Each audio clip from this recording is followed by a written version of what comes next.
Mahtuiko ne Ilkan posket sinne? Ei, kyllä mahtuu. Hyvä. Ei ainakaan meidän kahden. No ei yhtä aikaa. Nyt ollaan Mikkelissä ja käytiin kuvaa Ilkan reeni äsken ja nyt vähän kysellään Ilkasta. Ihan ensimmäisenä kerro, kuka sä oot. Lukkarisen Ilkka, 28-vuotias. Miehen alku Mikkelistä. Kasvavassa iässä.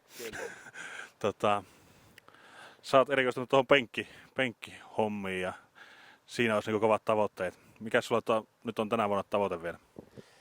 No päätavoitteena on nyt tuo Metal Power Expo. Kilpailu Helsingissä 2.10.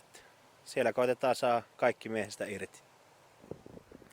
Joo, mä tuossa kävin Petteriä Turussa kuvaamassa ja siellä oli kovaa uhoa, että ei ole muita vastustajia kuin ehkä Ilikka, katsotaan jos se saa laajutettua niin laajaksi, mutta nythän se ei aiokaan tiputtaa painoa, niin miten pistetään kampoihin Petterillä? No eihän sitä tarvitse tällä painolla mennä ja nostaa 50 kiloa enemmän kuin Petterin, siinähän sitä on. Kuulitko Petteri? Kerro vähän itse, kun sä oot aika kauan harrastanut kuitenkin tää penkkihommaa, taas isäskin harrastaa, että onko se ollut niin kuin, että se tullut lapsen maidosta? Sieltä astihan se on varmaan ollut, että lätkää pelattiin ekana ja sitten ruvettiin iskakak käymään salille. Kuten huomaa, ropasta lätkää pelattiin. Kyllä, vahvat jalat.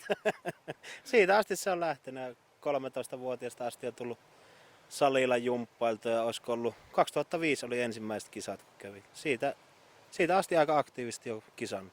Melkein joka vuosi. Joo.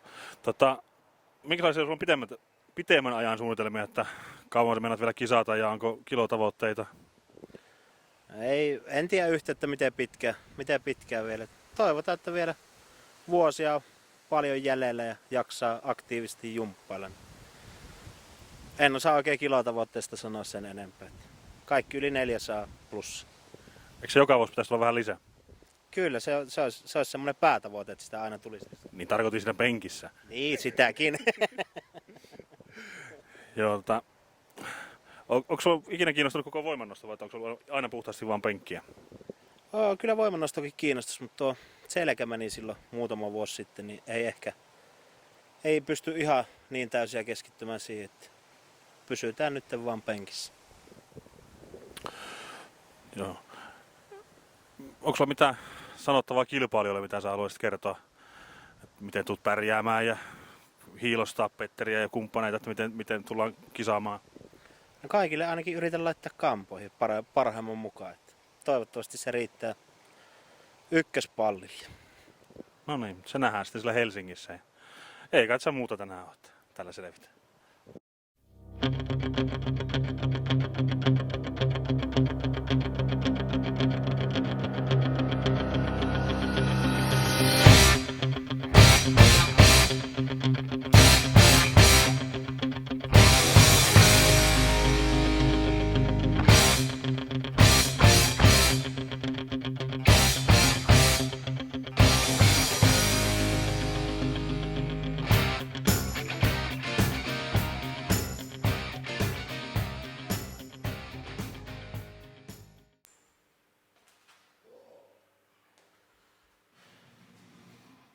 Sun pitää pistää vähän reeniä vauhtia, näistä 22 minuuttia.